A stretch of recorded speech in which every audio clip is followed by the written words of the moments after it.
Sa çuditshëm funksionon populli shqiptar. E keni vure besoj gjithë për shohin Big Brother, sikur s'na ha fare, kupton me zi po presim me këngë të re nga Ylli Limani, në gjë të tillë. Ha dy goca për kesin aty mrena. Amerika sapo kërcënoi që do sulmoj Grenlandën, masë si hasë shumë larg se veç në vendin për kështu gjonash. Grenlanda është pjesë e Danimarkës. Ky sulm do shkaktoj që të shkrihet NATO.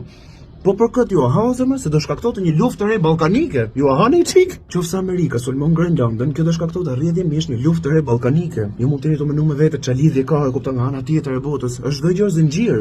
Qofse shkrihet NATO, shtetet europiane do kenë halle shumë më të mëdha se mbrojtja e Kosovës, e mbrojtja e Shqipërisë. Do kenë potencialisht do kenë halle janë të botë tek me Amerikën dhe Rusinë në të njëjtën kohë. Kupton që në halle shumë më të mëdha se mbrojtja e Kosovës. Kështu që bie pjesë e dëmit kolateral. Trupat e KFOR-it që edhe Turqia është NATO, Turqia do ketë halle shumë më të mëdha se mbrojtja e Kosovës. KFOR-i zemra do ju thot çao çao, e do ju vjedh herë serbit ju thot mirë mbroma zoti shtëpis. Pyetja që rrjedh pastaj sigurisht është, a nuk mendoni se është çik si plan kjo gjë? Nuk mendoni se është i person që e ka shkruajtur dhe ka bërë planin shumë kohë më parë dhe i person tjetër që përvend zbatim që shumë kohë më parë. Ma korrigjoni nëse kam gabim, po gjeta të dhëna. Shqipëria zemra gjatë kohës Xhaxhit 1977 pas ka pas 265.000 ushtarë. Shqipëria vitit 2000 ka pas 54.000 ushtarë, Shqipëria vitit 2025 ka pas 9.000 ushtarë.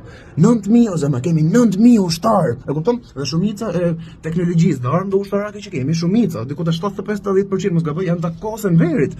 Qofse shef raportin e Serbisë, këto kanë 30.000 zemra ushtarë aktive dhe sapo kanë bërë një marrëveshje me Izraelin për heavy equipment. Domethënë për armë ushtarake të nivelit lart, si për shembull drona, nga këto që vdes pa nder fare, thjesht të vret droni. Nuk ju duket çik si plan kjo gjë zemra? Kushdo që i ka nda kufit e Ballkanit na ka vënë mallkimin mes Ballkanit. Kaq do më thonë domethënë se ne i kemi armiq këto dhe na kanë bërë gjëra të këqija, dhe armiq i kemi, e kupton, nga ana jon këto janë të këqijt. Po nëse je një serb ti, nëse të ka rrit gjithë jetën me frymën serbe, ti ke drejt. Nëse shef historinë e tyre, nga ana e tyre kanë drejt ato, e kupton çfarë do të them? Edhe nga ana e Bosnjës.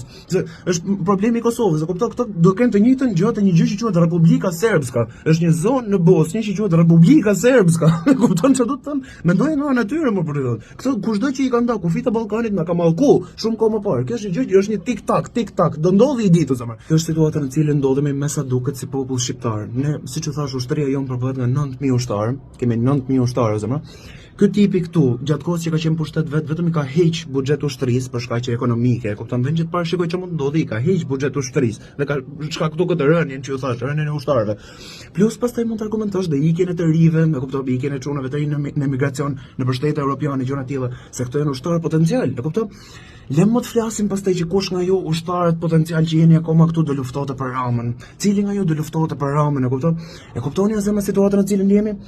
Nesër, kupton se ja bëna trot port, si ka mundësi më zemra dy goca për kesin e ty mrena, ha? Hajde qim në nesër.